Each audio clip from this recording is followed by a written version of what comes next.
saímos ás rúas para facer hoxe unha xornada de loita contra o capitalismo neoliberal, contra o imperialismo capitaneado polos Estados Unidos, que conta ca subordinación da Unión Europea e que aposta polo camiño da guerra para a continuidade deste sistema imperial injusto. O enemigo é forte, vais golpeando con saña, vai pedrar a nosa raiva.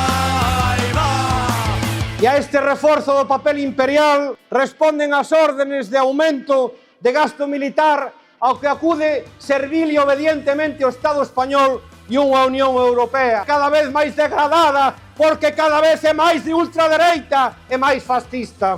Berrar non a guerra non é coherente con aumentar os gastos militares ou facer apoloxía do militarismo. Por ese motivo, o próximo 30 de maio debemos encher as rúas de Vigo ante a convocatoria de manifestación pola Plataforma Galiza pola Paz contra o Día das Forzas Armadas. Queremos paz, queremos soberanía. No Estado español, no que levamos de ano, son máis os millóns de euros destinados a gasto militar que os miserables, miserentos orzamentos aprobados polo goberno español e a Xunta de Galiza para facer frente ás graves consecuencias económicas e sociais da guerra. As grandes compañías enerxéticas e do comercio de alimentación seguen batendo récords de beneficios, mentres o acceso ao cesto da compra e a vivenda son cada día de resultado máis incerto e misión imposible para o conxunto da clase traballadora. Todo isto nunha realidade marcada por unha extensión da precariedade laboral, do traballo a tempo parcial,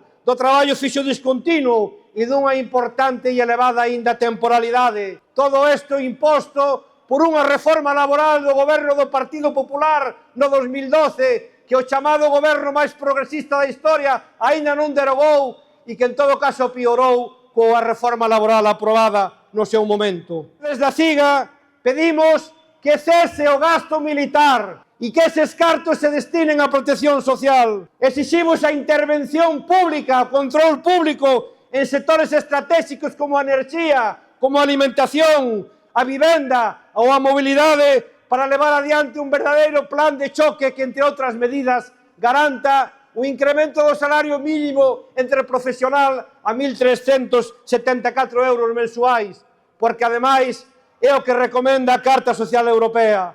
Estamos ante unha deriva do Partido Popular que ten relación directa co actual medre do fascismo e dun PP que actúa con vos. Comparten programa, pero compiten polo electorado. O asalto ao goberno municipal de Lugo cunha moción de censura indigna e intolerable é un paso de especial gravedade no recrudecimento desta xenda antidemocrática e golpista do Partido Popular. Esta moción de censura enmárcase nun duro paquete de medidas de control social, basado en incumprir os mínimos democráticos, non respetar as liberdades públicas e o dereito a folga.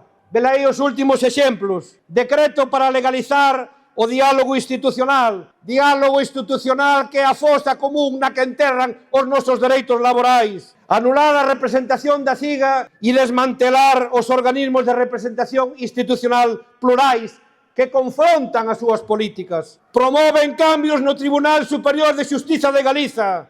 Apartan e vetan a magistrados. Apartan e vetan a vicevaledores do povo. Exercen un férreo e censurador control sobre os medios de comunicación públicos. Castigan os xornais que só escreven e informan en galego e para todo o povo galego. Estamos ante o PP máis auténtica e descaradamente español e franquista, que ocupa caciquilmente as institucións, que recorta dereitos, que ofende e despreza a memoria de Moncho Reboiras e das vítimas do franquismo. Un Partido Popular que promove a colonización e a dependencia de Galiza ante os deseños feitos desde Bruselas e desde Madrid, onde todo pon ao servicio e a disposición do negocio e da rentabilidade do capital e dos fondos de investimento. Un PP instalado no desmantelamento e privatización do ensino de sanidade pública, ao que hai que asumarlle o anunciado plan para o control e a criminalización das baixas médicas, culpabilizando a clase traballadora por enfermar, negándonos o dereito á saúde para favorecer máis abusos das mutuas e para privatizar máis a sanidade pública. Está en xogo que poidamos vivir e traballar dignamente na nosa terra. Os galegos de nacimento, pero tamén todas aquelas persoas migrantes que escolleron o noso país para poder ter e facer un proxecto de vida. E nós hoxe chamamos tamén a que todos e todas debemos estar xuntos na loita polos mesmos dereitos, para máis dereitos. Compañeiros e compañeiras, viva o 1º de maio, viva a clase obreira galega, viva Galiza Seibe e socialista!